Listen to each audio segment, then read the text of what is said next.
Vamos abrir a nossa Bíblia em Apocalipse, capítulo 1.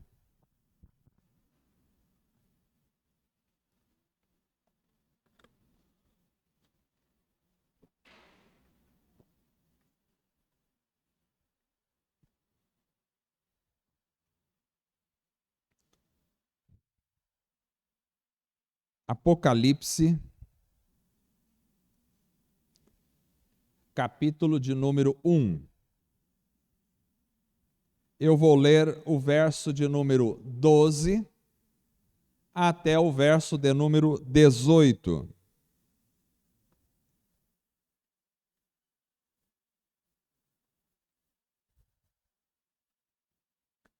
Diz assim a palavra do Senhor: Voltei-me para ver quem falava comigo. Voltando-me, vi 7 candelabros de ouro.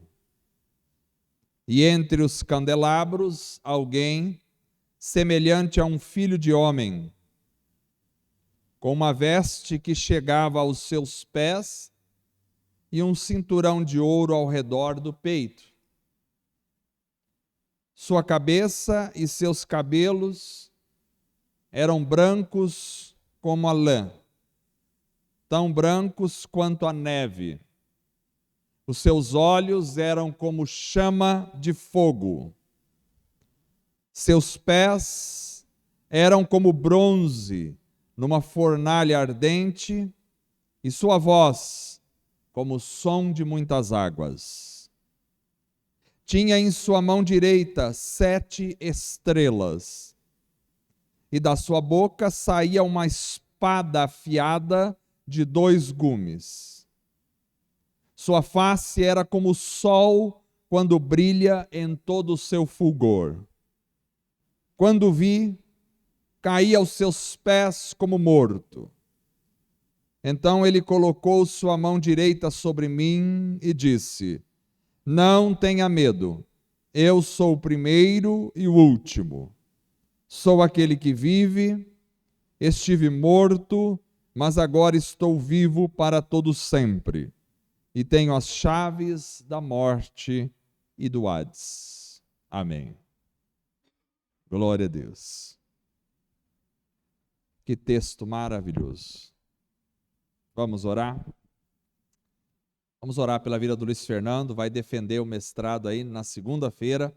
Está um pouco ansioso, mas o Senhor é contigo, meu irmão. Vai ser bênção para a glória do Senhor. Oremos também pelos demais irmãos que não se encontram presentes. Oremos por todos para que a graça de Deus seja abundante. Senhor Deus amado, graças te damos pelo privilégio de estarmos esta noite aqui, reunidos em teu nome. É uma alegria falar do Senhor. É uma alegria falar da tua palavra. Não há outra coisa mais gratificante na vida. Não há outro prazer maior na vida. Não há outra alegria maior do que meditar, falar sobre o Senhor. Graças te damos, ó Deus, pelo privilégio que o Senhor tem nos dado de estarmos juntos mais uma vez. Graças te damos, Senhor, por cada pessoa que saiu da sua casa e veio se reunir conosco para adorar, louvar e engrandecer o nome do Senhor. Pedimos a tua bênção sobre todos os irmãos que estão presentes. Pedimos a tua bênção sobre todos os irmãos que nos acompanham pela internet. Pedimos a tua bênção sobre os irmãos que não puderam vir também, ó Pai. Tu conheces o coração de cada um. Desperta em cada coração o fogo do teu Espírito, o desejo pelo Senhor, pelas tuas coisas, o desejo por um avivamento, a vontade de estar na tua presença, o desejo por orar, por ler a tua palavra, por aprender da tua palavra, por ouvir a tua palavra, por praticar a tua palavra, por ter comunhão com o Senhor, por ter comunhão com a igreja, por se expressar na vida da igreja. Desperta a vida de cada pessoa. Pedimos a tua bênção sobre a vida do Luiz Fernando, que vai defender o seu mestrado amanhã, que o Senhor possa guardá-lo, abençoá-lo e que tudo na vida dele seja para a glória, honra e louvor do teu nome. Pedimos a tua bênção sobre o retiro que vamos e pretendemos fazer, ó Senhor, no sábado e domingo que vem, que o Senhor guarde, abençoe as palavras que vão ser ministradas, pregadas ali. Abençoe, Senhor, os irmãos que vão estar participando, os que não podem participar também. Ó Deus, esteja presente em nosso meio, que seja um tempo de comunhão, um tempo de alegria da igreja, um tempo, ó Deus, onde possamos expressar a vida da igreja, ó, todo dia que vivermos juntos, ó Pai. Abençoe, Senhor, os pregadores, dá a palavra e a mensagem para cada um deles, ó Pai, que tudo seja para a tua glória. Pedimos a tua bênção sobre a vida de todos, ó Pai, também. Em nome de Jesus. Amém e amém.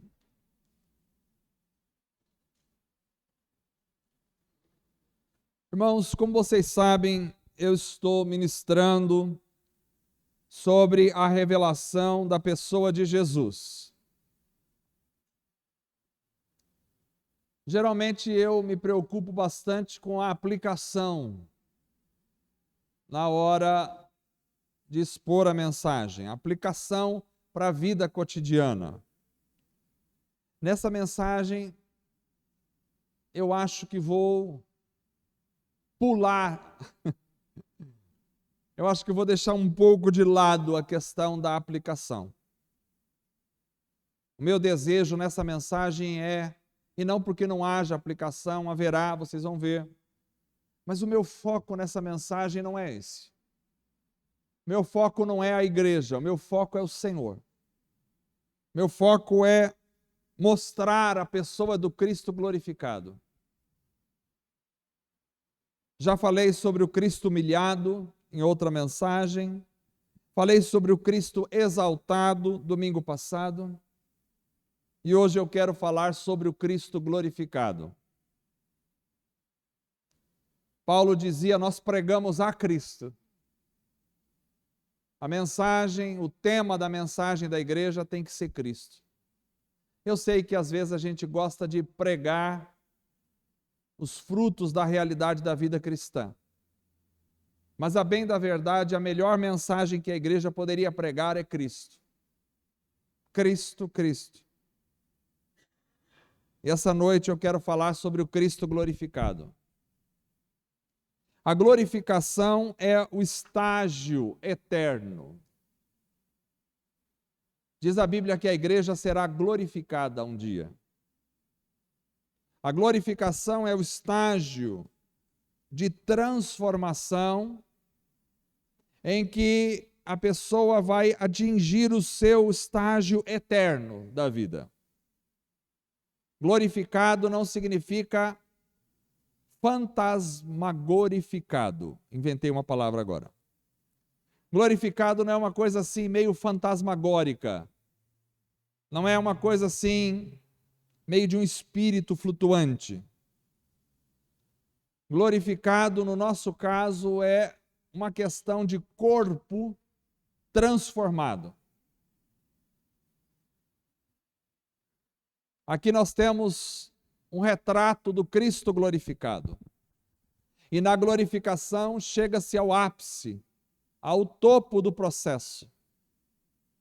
Ali há a revelação no texto do Cristo em sua eternidade. O Cristo é o mesmo ontem, hoje e eternamente, mas de alguma forma houve uma mudança no imutável. Porque um dia Cristo se tornou carne e osso, o que ele não era. E veio como homem. E como homem ele assume a forma de servo e vai até a morte e morte de cruz. E depois que ele morreu, ao terceiro dia, ele ressuscitou, e ressuscitou num corpo glorioso. Ressuscitou num corpo já que não perece mais, um corpo palpável, um corpo de carne e osso, um corpo que pode comer, um corpo que pode ser visto, um corpo que pode aparecer e desaparecer. mas um corpo que não se deteriora, não se acaba. Um corpo que voa, que sobe aos céus, um corpo que se materializa e depois some, um corpo glorioso. E nessa ressurreição e na glorificação de Cristo, ele recebe toda a glória e ele recebe todo o poder. Ele diz: todo o poder me é dado no céu e na terra.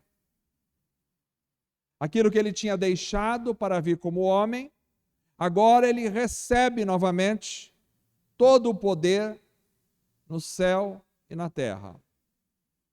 Então nós temos aqui uma visão que João tem do Cristo no céu.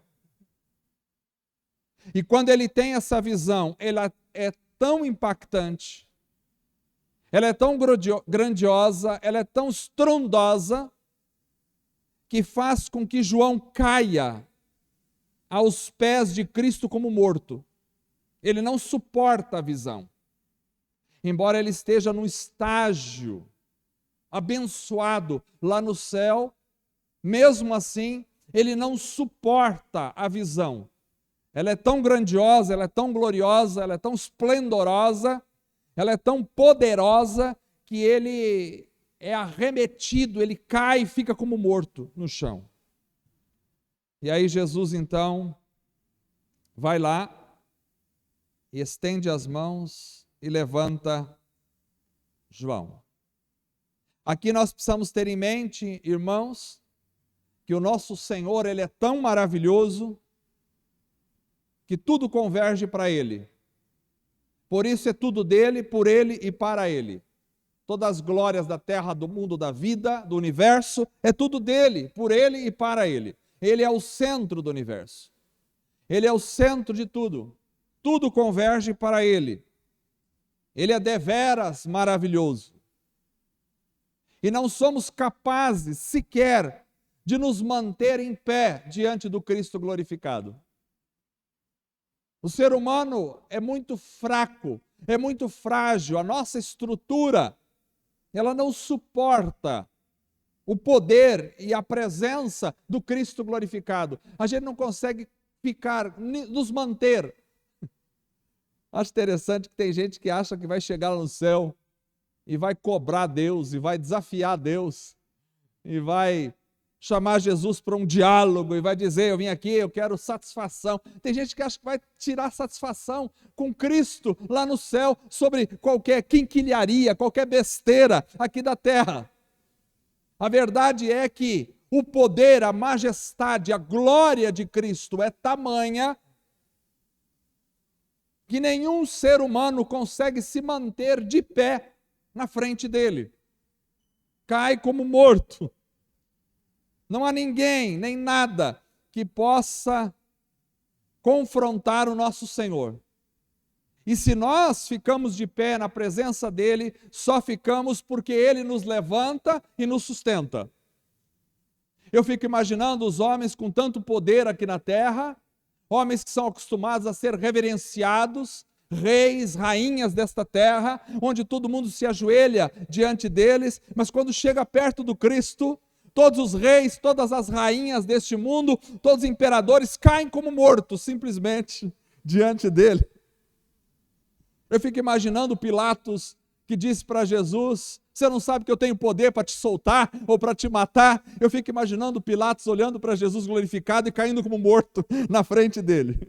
Eu fico imaginando a rainha da Inglaterra, tão poderosa em toda a sua majestade, com todos os seus súditos e servos, que ninguém podia tocar nela, a rainha da Inglaterra chegando diante do Senhor e caindo como morta na frente dele.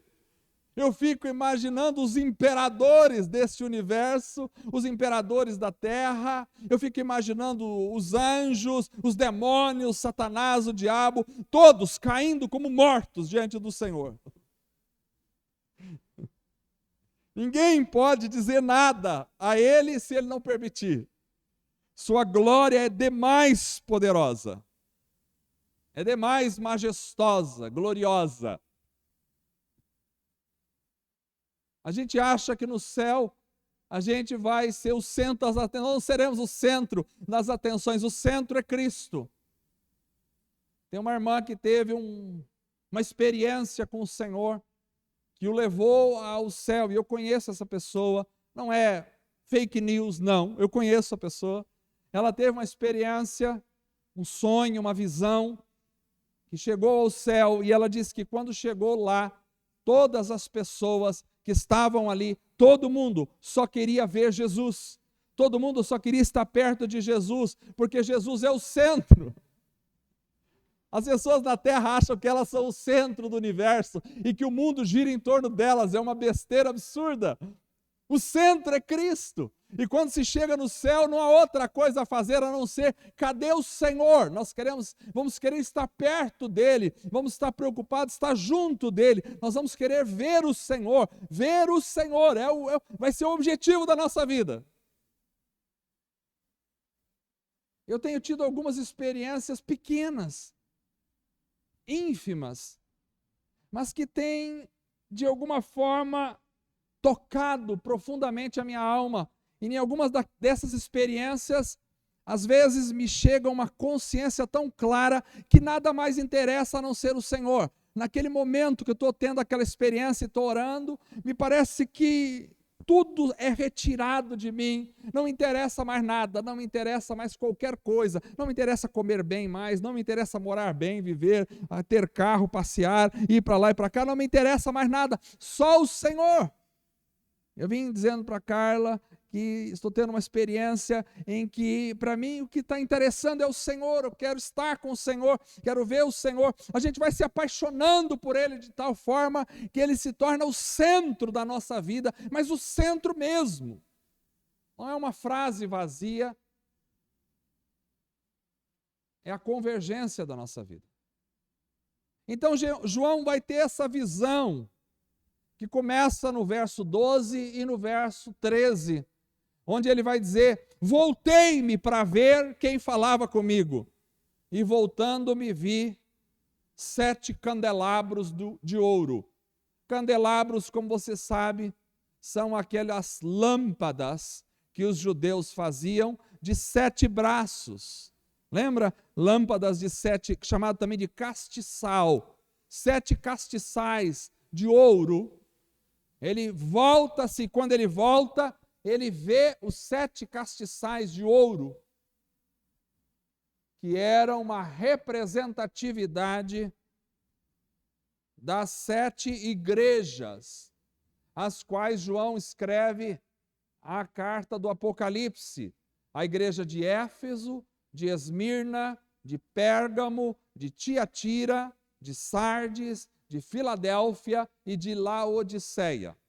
Essas 7 igrejas do Apocalipse, elas são uma representatividade da igreja como um todo, da igreja de Cristo, e elas são também, a meu ver, uma representatividade da história da igreja, desde a formação da igreja em Atos dos Apóstolos até a volta de Cristo. A história da igreja está representada também nessas 7 igrejas. Então, as 7 igrejas do Apocalipse representam a igreja de Cristo e representam a história da igreja de Cristo neste mundo. Quando ele volta-se para ver a voz, ele vê os 7 castiçais de ouro que representam as 7 igrejas. Por quê? Porque ele vê a igreja e não vê o Cristo. Ele vê a igreja primeiro, porque Cristo e a igreja estão absolutamente unidos. Ele vê os 7 castiçais, os 7 candelabros, e entre eles, ele vê alguém semelhante a um filho do homem. Uma veste que chegava aos seus pés, e um cinturão de ouro ao redor do peito. Aqui nós temos esta identificação de Cristo com a igreja, quando se fala dos 7 candelabros de ouro, e um semelhante ao Filho do Homem. Este é um título dado a Jesus nos evangelhos, e é mencionado em Atos dos Apóstolos também. O Filho do Homem. Este é um tema maravilhoso que vai ficar para uma outra mensagem, porque se eu começar a falar sobre o Filho do Homem hoje, nós não vamos nem conseguir entrar naquilo que eu quero falar aqui esta noite. Então fica para uma outra mensagem, o Filho do Homem. Então aqui nós temos uma visão do Cristo glorificado. Ah, irmãos, o Cristo glorificado, que visão maravilhosa, esse é o nosso Cristo. E ele está no meio das igrejas, ou seja, ele está no meio da igreja, ele faz parte da igreja, ele está junto da igreja. E o que é que João vê? Como ele descreve o Cristo? Ele descreve o Cristo, primeiro, vestido nobremente, mas ao mesmo tempo anunciando juízo sobre a terra. No verso 13 nós temos, e entre os candelabros alguém semelhante ao Filho de Homem, com uma veste que chegava aos seus pés e um cinturão de ouro ao redor do peito. Semelhante a um Filho do Homem, se remete à visão de Daniel, capítulo 7, verso 13, onde está falando sobre o Filho do Homem. E nós vamos mencionar isso numa outra mensagem. E aí ele vai revelar a roupa com a qual o Filho do Homem, que é Jesus, estava vestido, com uma veste que chegava aos seus pés, uma veste comprida que chegava aos seus pés. Além disso, um cinturão de ouro ao redor do peito. A veste que chegava aos pés pode lembrar a veste do sumo sacerdote, lá em Êxodo descrita, mas mais do que isso, eu acredito que ela lembra Ezequiel capítulo 9, verso 2 e verso 3, quando fala de um homem vestido de linho. O Cristo vestido com uma veste comprida que chega aos pés. Isso fala da sua importância, isso fala da sua dignidade, isso fala da nobreza, porque ele é retratado aqui como um nobre vestido, um homem importante, alguém que está vestido com vestes não comuns, mas com vestes nobres. Fala da importância de Cristo, isso fala da nobreza de Cristo. Mas não só Cristo está vestido com vestes talares, ou vestes compridas que chegam aos pés, semelhante à visão de Ezequiel capítulo 9, mas também Cristo está com um cinturão de ouro ao redor do peito. E este cinturão de ouro ao redor do peito pode também lembrar as vestes do sumo sacerdote, mas mais do que isso, me parece que ela se remete aos 7 anjos com as 7 pragas. Em Apocalipse capítulo 15, verso 6, diz que saíram do santuário os 7 anjos com as 7 pragas. E eles estavam vestidos de linho puro, resplandecente, e tinham cinturões de ouro ao redor do peito. Então aqui há uma identificação da pessoa de Jesus, o Filho do Homem, com esses 7 anjos, que tem também um cinturão de ouro ao redor do peito. E esses 7 anjos, eles vão derramar as 7 pragas do juízo de Deus sobre a terra. Eu vou falar uma coisa para vocês, um dia nós vamos fazer um estudo aí sobre o Apocalipse, se Deus quiser. Mas a coisa aqui na terra, se você acha que a coisa na terra está feia, você não viu nada ainda. Leia Apocalipse. Se você acha que na terra já teve muitas catástrofes, de tsunamis, de enchentes, de guerras, de pestes, peste negra, a gripe espanhola, o coronavírus, se você acha que tem muita coisa feia já na terra, você não viu nada ainda. Porque o Apocalipse diz que Deus vai derramar juízo sobre a terra. Mas graças a Deus, nós acreditamos que a igreja vai ser retirada da terra antes que venha o juízo. A coisa não está feia, a coisa ainda está bonita aqui, perto do que vai acontecer. A coisa vai ficar muito, mas muito feia na terra. E diz o texto de Apocalipse 15, que os anjos saem com 7 pragas para derramar sobre a terra. Se no Egito teve 10 pragas que devastou o Egito na época de Moisés, agora com 7 pragas a terra vai ser devastada inteira. As coisas que vão surgir aqui na terra, glória a Deus, eu não quero nem estar aqui para ver, eu não quero nem ver o que vai acontecer aqui na terra. Então esses 7 anjos com 7 pragas, eles estão vestidos do jeito que Jesus é apresentado, com um cinturão de ouro no peito. Vejam, parece-me que Jesus está prenunciando o juízo de Deus sobre a terra. João vê Jesus na sua majestade, mas ao mesmo tempo ele vê um prenúncio. Não só ele vê a nobreza de Cristo, mas ele vê também em Cristo um prenúncio do juízo de Deus sobre a terra. Isso é importante observarmos porque o nosso Cristo veio nessa terra como Salvador. Ele chegou nessa terra como nosso advogado, como nosso Salvador. Ele veio para nos salvar, não veio para trazer juízo.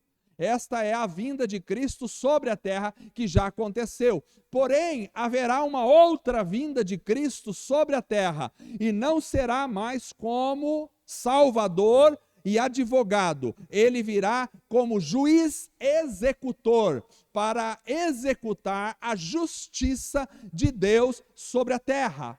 Porque Deus é amor, mas também é justiça. Porque na terra os homens escolheram o caminho do diabo e do pecado e do mal. E Deus, na sua grande justiça, fará justiça sobre a terra, porque os homens estão plantando em suas corrupções, os homens estão plantando em suas maldades, em suas malícias, em suas idolatrias, em seus pecados, em suas imundícies. Os homens estão plantando e eles vão colher, porque a Bíblia diz que Deus derramará as taças da sua ira sobre a terra, como juízo sobre a terra. Isto não é de espantar, porque já foi prefigurado na história. Quando você lê a história no Gênesis, por exemplo, você vê que Deus criou a terra, bonita, maravilhosa, mas os homens se encheram de maldade até o tempo em que chegou no ápice, chegou na medida de Deus, e Deus falou para Noé: constrói uma arca, enche de bicho dentro, entra com a tua família, que vai vir juízo sobre a terra. E Deus mandou, fez com que as fontes do abismo, imagine vocês, os cientistas encontraram água salgada a 11 quilômetros de profundidade no planeta Terra. Esta água, a 11 quilômetros de profundidade, ela está sob intensa pressão. Acredita-se que havia um anel de água profundo na terra, e a Bíblia diz que Deus abriu as fontes do abismo. Tudo indica que rachou a crosta terrestre até chegar nessa água sob pressão, e a água jorrou para cima, e jorrou com tal força que parte dela subiu à atmosfera e cristalizou em gelo, e a outra parte veio e desceu e inundou a terra, as montanhas, inundou tudo. Foi o juízo de Deus que matou todo mundo na terra. Mas isso não foi tudo, teve outros prenúncios. Sodoma e Gomorra entraram no pecado, e o pecado de Sodoma e Gomorra foi da licenciosidade, foi da homossexualidade, quando eles deram vazão à sua carne, e o pecado de Sodoma e Gomorra chegou até os céus, e Deus enviou 2 anjos para ver como é que estava o pecado de Sodoma e Gomorra, e quando chegaram lá, Deus mandou o juízo sobre Sodoma e Gomorra, e não destruiu com água agora, mas destruiu com fogo e enxofre e torrou as 2 cidades. Não só isso aconteceu, como foi, isso são prenúncios, irmãos, do que virá. O povo, os jebuseus, cananeus, heveus, heteus, amorreus, habitavam a terra de Canaã. E Deus disse para Abraão, não chegou ainda a medida da maldade desses homens, mas Deus tem um nível da medida. Ele diz, quando chegar a medida, vocês vão destruir todos. E aconteceu, quando chegou a medida dos cananeus, Deus enviou os exércitos de Israel, que entraram na terra de Canaã e arrasaram com famílias, com homens, mulheres e crianças, acabou com tudo, porque era o juízo de Deus sobre os povos. Tudo isso são anúncios, são trombetas tocadas na história, mostrando o que virá. As pessoas pensam que você não se preocupe com pessoas que estão fazendo falcatruas, com políticos sem vergonhas, que estão vivendo da propina, com juízes iníquos que não fazem justiça, mas que pervertem a justiça, que enganam o pobre, que enganam o povo. Não pense vocês que essas coisas vão ficar impunes, porque um dia Deus começará a derramar o seu juízo sobre a terra. Eu não estou ouvindo nenhum amém essa noite. Espero que pela internet alguém esteja falando amém. Você acha que a mensagem está pesada? Jonathan Edwards pregou uma mensagem um dia chamado Pecadores na mão de um Deus irado. E quando ele pregou essa mensagem, a mensagem era tão profunda, tão aterrorizante, que falava do inferno, que as pessoas nos bancos gritavam, se agarravam nos bancos e sentiam como se elas estivessem caindo no inferno diante da mensagem daquele homem, e aquilo produziu um marco na história da igreja. Então a minha mensagem está leve ainda esta noite. O juízo de Deus virá sobre a terra. O juízo virá sobre os homens, mas não só sobre os homens. Fique tranquilo. Você tem raiva do diabo? Você sabe que o diabo tem feito misérias, usado pessoas para destruir uns aos outros, matar criancinhas, estuprado, acabado com as pessoas, feito miséria no mundo. Só na vida de Hitler, o diabo matou, através de Hitler, mais de 6 milhões de judeus nas câmaras de gás, matou crianças, etc. Você tem visto isso? Fique tranquilo. Haverá um juízo de Deus sobre os demônios, sobre Satanás, sobre a terra, sobre o inferno. Haverá juízo de Deus.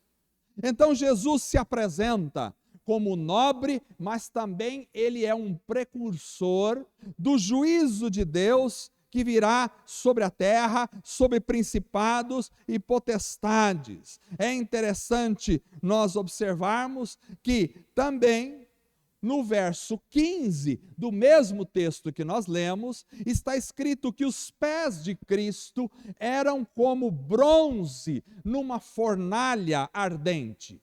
Pés como bronze numa fornalha ardente.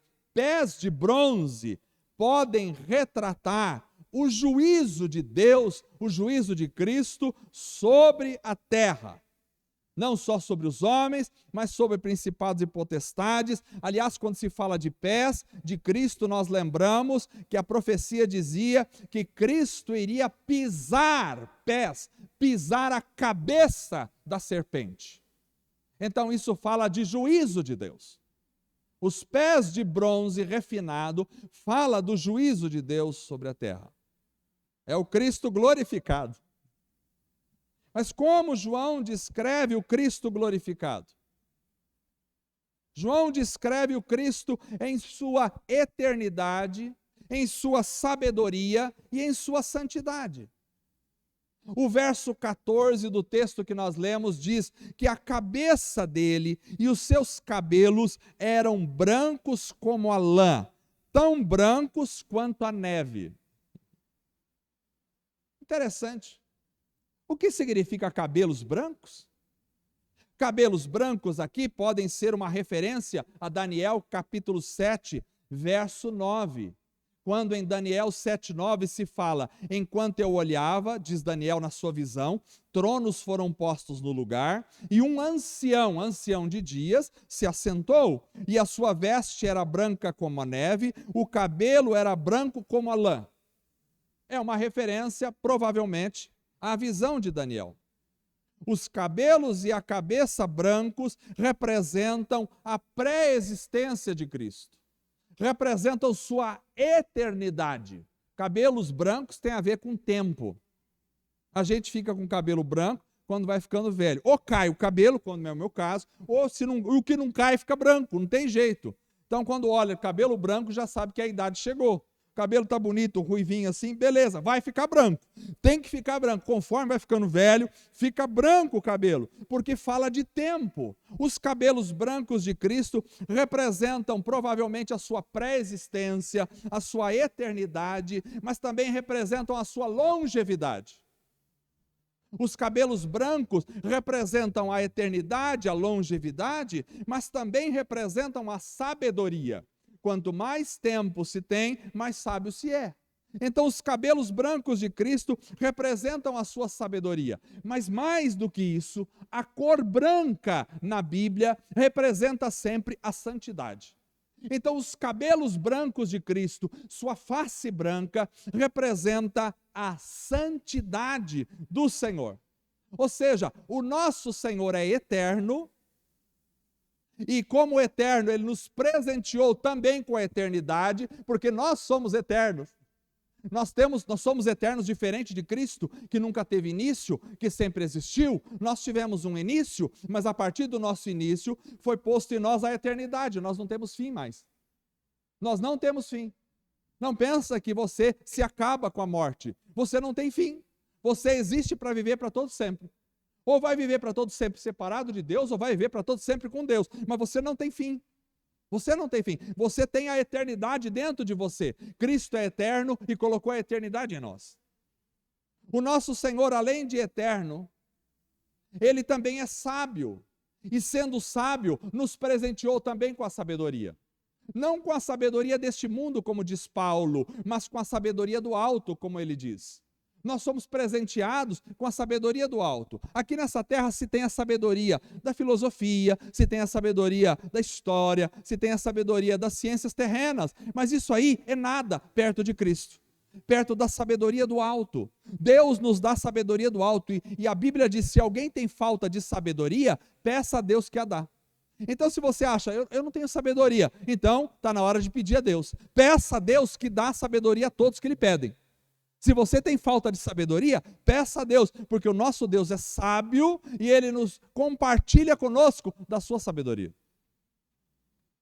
Mas mais do que isso, o nosso Deus é santo. O nosso Cristo é santo, mas Ele não só é santo, como Ele compartilha da sua santidade com a igreja, porque Ele santifica a igreja. Então Ele tem os cabelos brancos, mas a igreja também vai ter os cabelos brancos no sentido de santidade.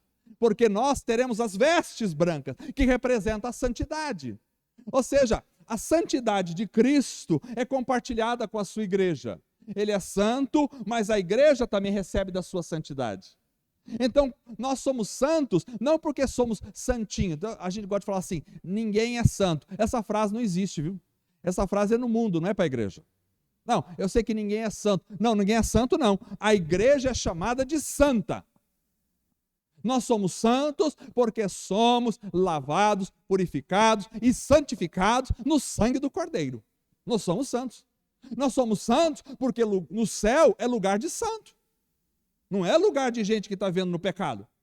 Então aquela frase que se usa lá fora, erradamente, olha, eu também não sou santo, né? Porque ninguém é santo. Não diga essa frase não, porque você é santo. Se você tem Cristo na tua vida, se você foi lavado no sangue do Cordeiro, se você foi regenerado por Jesus, você é chamado por Deus de santo. Aleluia.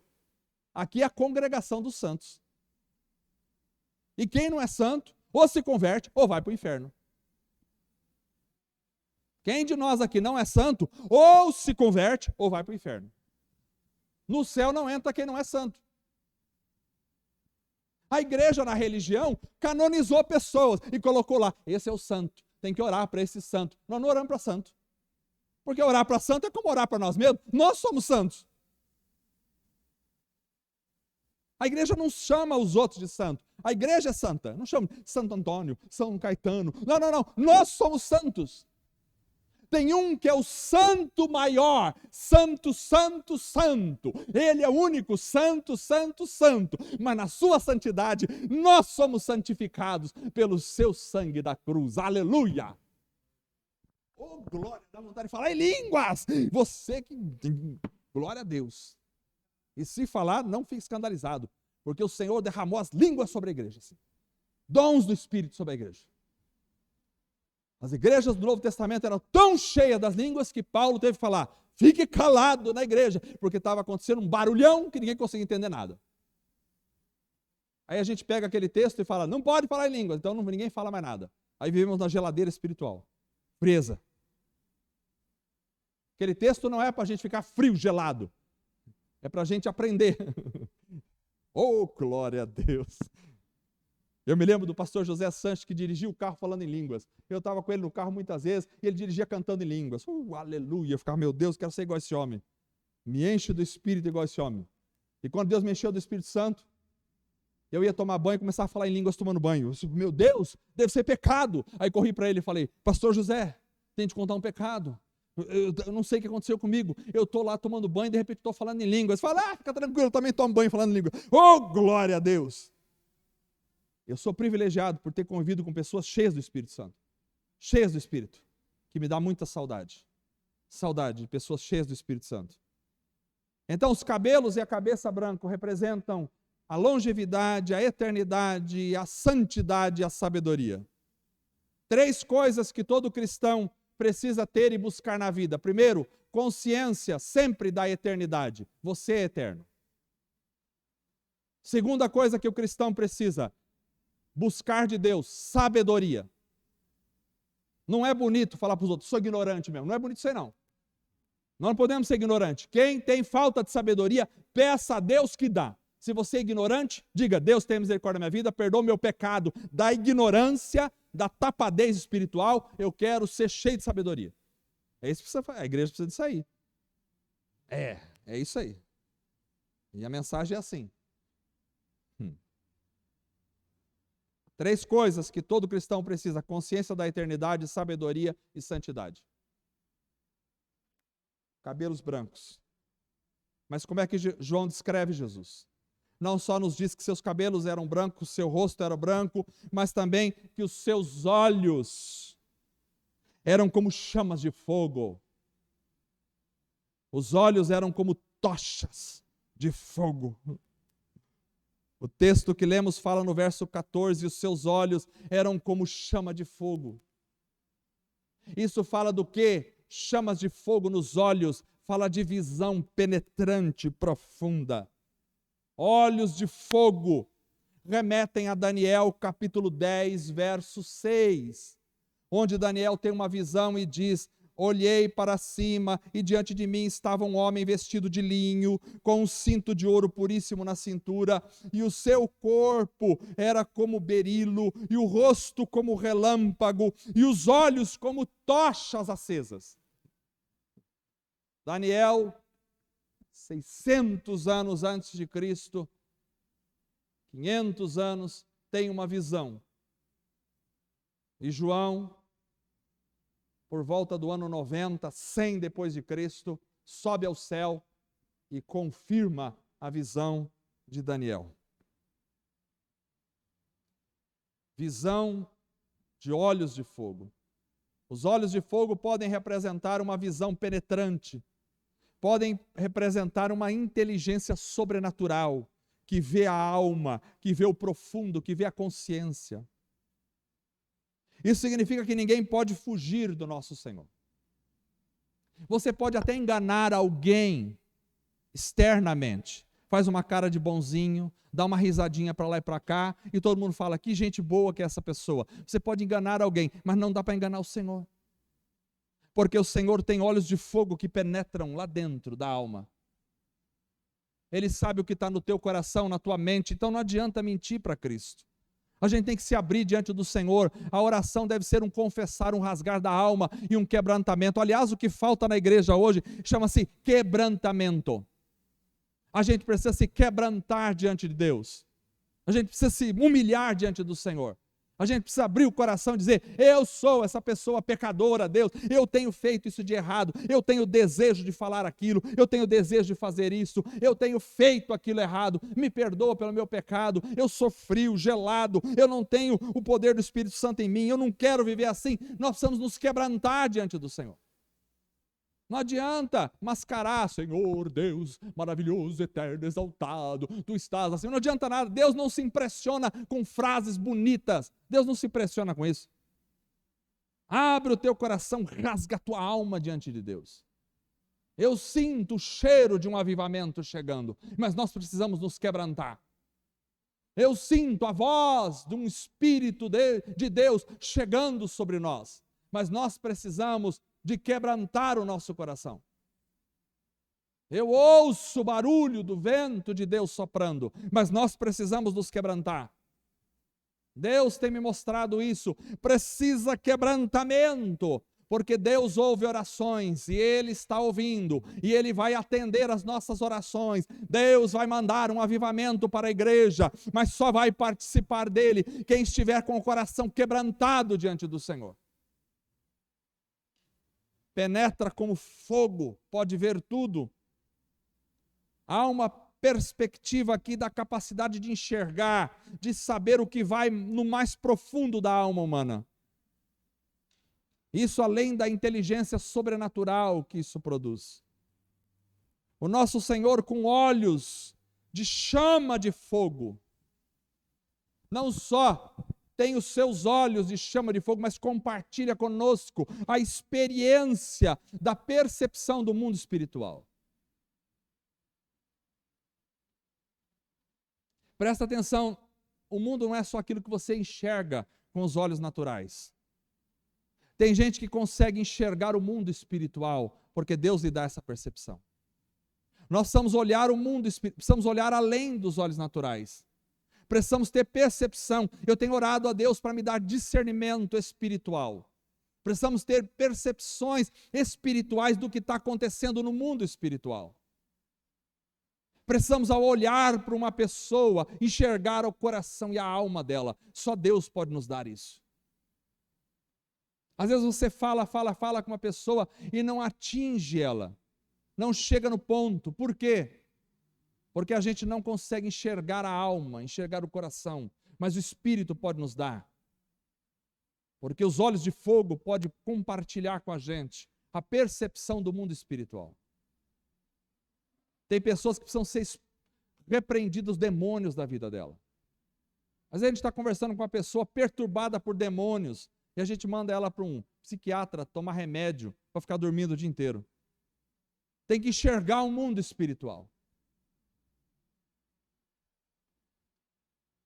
Nosso Senhor nos dá a capacidade de compartilhar da sua visão espiritual, discernir as coisas. Nós somos sondados por Ele, mas podemos também discernir. Além disso, mensagem longa, João descreve o Cristo glorificado também no verso 15, dizendo que a sua voz é como o som de muitas águas. O som de muitas águas, isso remete a Ezequiel, capítulo 43, verso 2, a sua voz era como o rugido de águas avançando. É uma referência a Ezequiel. Assim, João vai descrever o Cristo glorificado com uma autoridade divina. O som de muitas águas da sua voz representa, entre outras coisas, a autoridade divina de Cristo. É o poder da sua palavra, é a grandeza da sua majestade.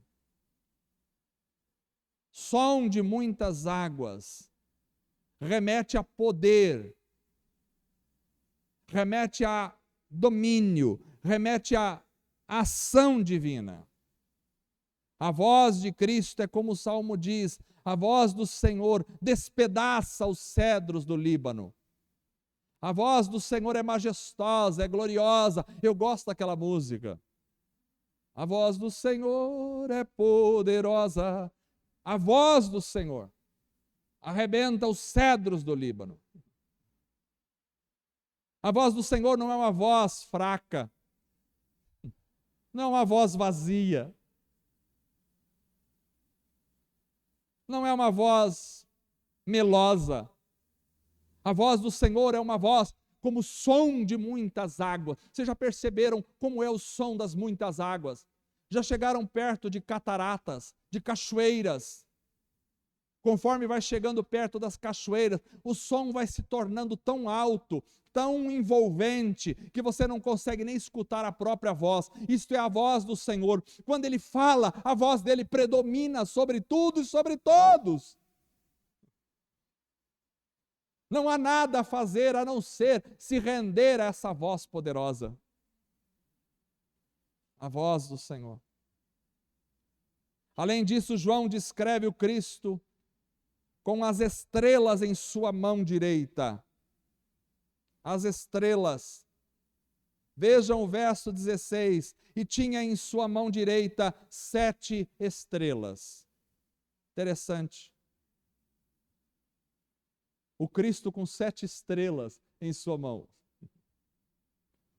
Assim, Cristo é representado cuidando da igreja. Porque as 7 estrelas são os 7 anjos das 7 igrejas, que representam as 7 igrejas. Então, as 7 igrejas, assim como os seus 7 mensageiros, os seus 7 anjos, estão nas mãos de Cristo, na mão direita do Senhor. Então, aqui nós temos o cuidado de Cristo.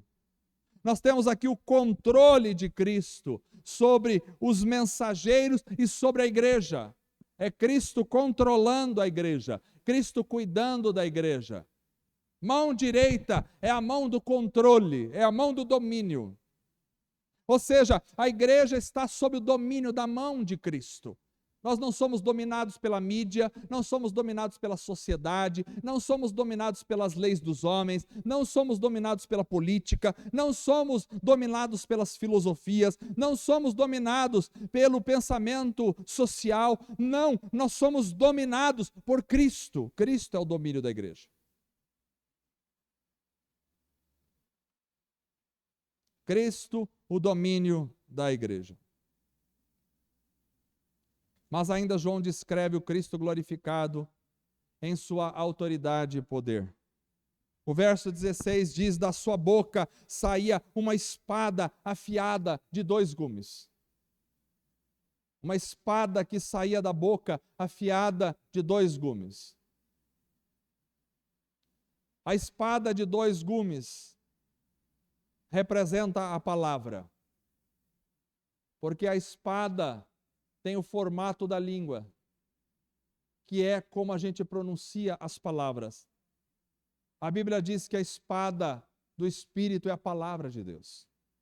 A espada que sai da boca de Jesus é a sua palavra poderosa.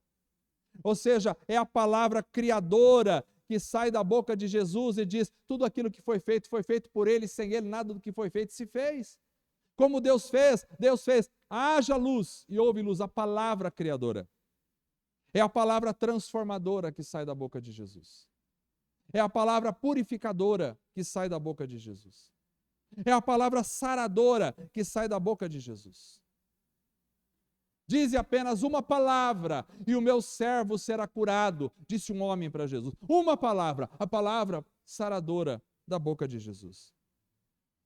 Mas não só isso. É a palavra do juízo que sai da boca de Jesus. Porque segundo a Tessalonicenses, capítulo 2, verso 8, diz que então será revelado o perverso, que é o anticristo, a quem o Senhor Jesus matará com o sopro da sua boca e destruirá a manifestação da sua vinda. O anticristo, com todo o seu poder, será a encarnação do próprio demônio, do próprio diabo. Ele será poderoso sobre a terra, fará sinais e maravilhas sobre a terra. Será alguém, um líder jamais visto em tanto poder aqui na terra. Será um homem elogiado pelas nações. Será um homem que regerá as nações com varas de ferro sobre a terra. Será um homem perverso sobre a terra. Ninguém poderá parar diante do anticristo. Mas sabe como ele será destruído? Jesus não botará nem a mão nele.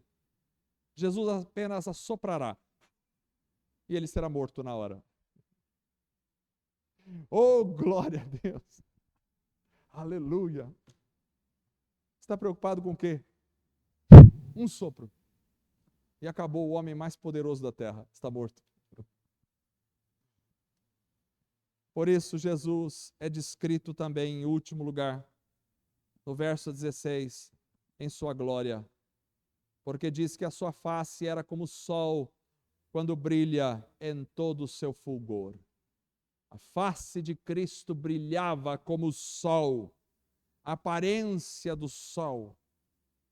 Fala da sua glória. Isso me lembra do Monte da Transfiguração, quando Jesus foi transfigurado.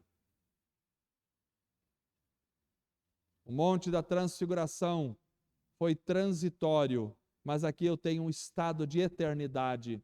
A sua face brilha como o sol em todo o seu fulgor. É o Cristo eternizado, glorificado para sempre. E quando João tem esta visão desse Cristo, ele desmonta imediatamente e cai aos pés de Jesus como morto. Quando o vi cair aos seus pés como morto, então ele colocou a sua mão direita sobre mim e disse: não tenha medo, eu sou o primeiro e o último. Isso aqui dá uma outra mensagem, primeiro e último. Vou pregar depois, senão vou pregar hoje à noite, a noite inteira. O primeiro e o último. Eu sou aquele que vive, estive morto, mas agora estou vivo para todo sempre, e tenho as chaves da morte e do Hades. Interessante. Não temas, eu tenho as chaves da morte e do Hades. Na visão do povo judaico, o mundo inferior era chamado o mundo dos mortos, que no Antigo Testamento recebe o nome de Sheol, em hebraico. Mas no Novo Testamento incorpora uma divindade grega e recebe o nome de Hades. Hades era o deus do submundo. A morte no grego é chamada de Thanatos, e a morte, ela incorpora uma entidade demoníaca também. E ela estava na visão do povo judaico construída, ela era também um dos guardiões. Thanatos era um dos guardiões do mundo dos mortos. Havia os porteiros do mundo dos mortos. E todo mundo que descia ao mundo dos mortos não podia voltar mais. Não voltava do mundo dos mortos. Porque os porteiros, o Hades e a morte, eles estavam guardando os portões do mundo dos mortos. Então Abraão desceu ao mundo dos mortos. Então Jacó desceu ao mundo dos mortos. Então Davi desceu ao mundo dos mortos. Então Salomão desceu ao mundo dos mortos. Então Daniel desceu ao mundo dos mortos. E todos desceram e estavam presos no mundo dos mortos. Mas a Bíblia diz que quando Cristo morreu, ele desceu ao Hades, desceu ao mundo dos mortos. E pela primeira vez na história, o mundo dos mortos, quando percebe que vem vindo um personagem diferente de todos os outros personagens que até então já tinham passado por ali, porque todos que passavam não conseguiam retornar para o mundo dos vivos, porque Hades e a morte os prendiam com as chaves. Mas Cristo, ao descer ao mundo dos mortos, a Septuaginta faz uma tradução de um texto magnífico do Antigo Testamento, onde ela diz que os porteiros começaram a tremer. O salmista diz: levantai, ó portas, as vossas cabeças, levantai-vos, ó entradas eternas, para que entre o Rei da Glória. Porque quando Cristo chegou ao mundo dos mortos, Hades, Thanatos, o inferno, a morte, não conseguiu detê-lo, e Cristo arrebentou com os portões do Hades, e levou o cativeiro para a glória, e levou aqueles que estavam para a glória, e a partir daí vem a frase: onde está, ó Hades, a tua vitória? Onde está, ó Thanatos, ó morte, o teu aguilhão? Tragada foi a morte pela vitória, porque Cristo passou pelos portões do Hades e disse: eu tenho as chaves do Hades e do Thanatos, eu tenho as chaves do inferno, da morte nas minhas mãos. E é por isso que Jesus disse a Pedro que a minha igreja, as portas do Hades não prevalecerão contra ela, porque a igreja pode morrer, mas morrendo, o Hades não tem poder sobre a igreja, porque a igreja vive eternamente com Cristo. Aleluia! Profundidade das Escrituras. Eu tenho as chaves da morte, do inferno. Nós caímos como morto diante de Cristo, à semelhança de João. Isso significa rendição total. Quem cai como morto não tem mais defesas, não tem mais reações, está totalmente entregue. Quando você morre, alguém pode pegar o seu corpo, sepultar, cremar, jogar no lixo, cortar, esquartejar, fazer qualquer coisa, você não tem mais poder sobre aquilo, você está totalmente entregue. João ficou totalmente entregue ao Cristo. E ao ficar totalmente entregues ao Cristo, ele nos toca com a sua mão e diz: não temas, levantem-se, eu tenho as chaves da morte e do inferno. Aleluia. Glória a Deus. Poderíamos continuar pregando, mas eu quero parar aqui. Vamos ficar em pé. A visão do Cristo glorificado é algo que precisa estar profundamente enraizado na nossa vida. Nós não temos uma imagem, um crucifixo aqui. Nós não temos uma cruz com um Cristo pregado, porque o nosso Cristo não está pregado. Ele foi pregado, mas ele está vivo para todo sempre. Nós não temos uma imagem de um Cristo num caixão morto. Não. Porque o nosso Cristo foi morto, mas ele reviveu e está glorificado diante do Pai. A imagem do Cristo glorificado não pode nos abandonar nunca. Precisamos sempre ter isso em nosso coração. Feche os teus olhos. Senhor Deus amado, glorioso é o teu nome para sempre e sempre. Queremos, à semelhança de João, contemplar a tua majestade, a tua glória, o teu poder e nos tornar rendidos a ti totalmente, em adoração e louvor. Grande é o Senhor que tem as chaves da morte e do inferno em tuas mãos. Ninguém pode deter a tua igreja, O Hades não pode detê-la, Thanatos não pode detê-la, porque o Senhor ressuscitou e nós ressuscitamos contigo. Louvado seja o teu nome para todo sempre. Exaltado é o teu nome por toda a eternidade. Tu que te assentas no trono, que estás acima de tudo e todos, a grandeza da tua presença nos constrange. A beleza da tua majestade nos enche de temor e tremor. Só o Senhor é Deus, só o Senhor é Rei. Tu foste exaltado à mais alta posição de todas. Tu és glorificado, Jesus. Nós te amamos, te amamos, te amamos, te amamos. Faça-se presente em cada dia na nossa vida.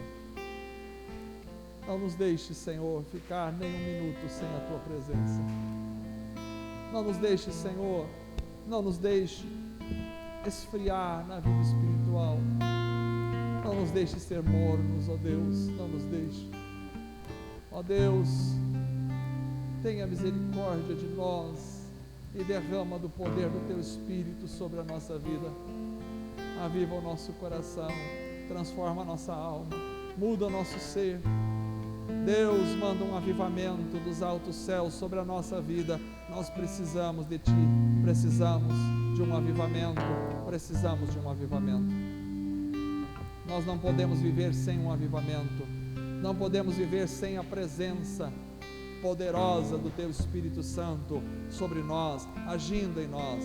Dá-nos visão celestial, dá-nos olhos que possam enxergar o mundo espiritual. Dá-nos, Senhor, sabedoria do alto céus para compreender a Tua verdade. Dá-nos santidade cada vez mais para desfrutarmos da beleza da Tua santidade. Oh, como Tu és maravilhoso!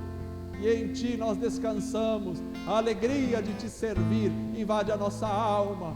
O poder do Teu Espírito enche o nosso ser. A graça do Senhor transforma a nossa mente. O cheiro do Senhor encanta a nossa vida. A graça do Senhor atinge o nosso coração. A alegria do Senhor fortalece a nossa vida. O gozo do Senhor movimenta o nosso ser. A santidade do Senhor transforma a nossa estrutura.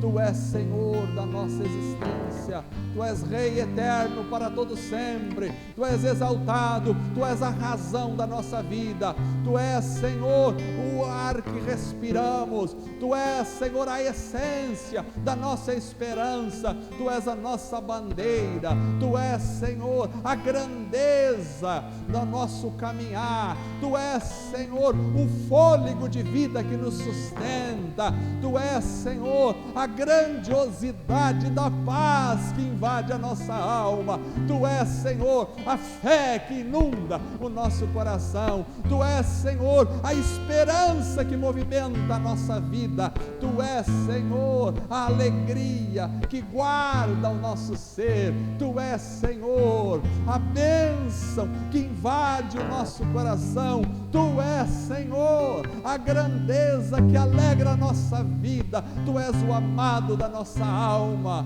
Tu és, Senhor, o refúgio forte da nossa existência, Tu és, Senhor, as muralhas, Senhor, que nos cercam, nos protegendo de todo o mal, Tu és, Senhor, a vitória, Senhor, Tu és, Senhor, o baluarte da nossa vida, Tu és, Senhor, o refúgio secreto, o refúgio forte da nossa alma, Tu és a rocha firme, Senhor, sobre a qual os nossos pés estão firmados, Tu és, Senhor, a esperança da nossa vida, Tu és nossos sonhos, Tu és, Senhor, o nosso desejo de viver, Tu és o grande amor da nossa vida, Tu és a paixão da nossa alma, Tu és, Senhor, o nosso Deus, Senhor, dos senhores, Rei dos reis, santo, santo, santo é o teu nome. Reveste o teu povo com poder, reveste o teu povo com a alegria do Espírito, aviva a tua igreja,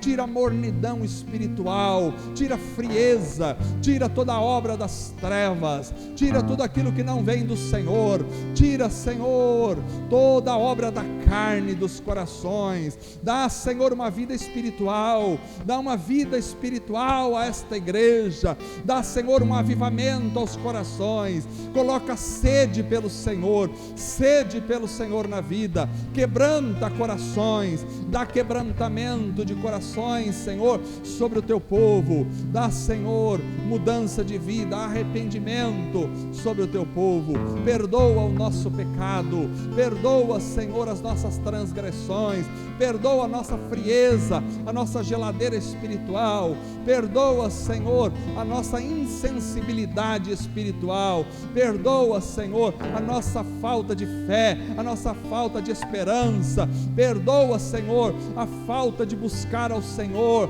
perdoa, Senhor, a falta de amor pela palavra, a falta de amor pelo Senhor, perdoa, Senhor, o nosso pecado, Senhor, derrama do poder do teu Espírito sobre nós precisamos de Ti, precisamos da ação do Teu Espírito sobre a nossa vida, Pai. Clamamos em nome de Jesus, clamamos que cada um de nós possa acordar às noites incomodados para orar, para buscar ao Senhor. Levanta-nos nas madrugadas para Te buscar, ó Deus, levanta-nos, Senhor, faz de nós homens e mulheres de oração, buscando a Tua presença, em nome de Jesus. Amém e amém. Vamos cantar.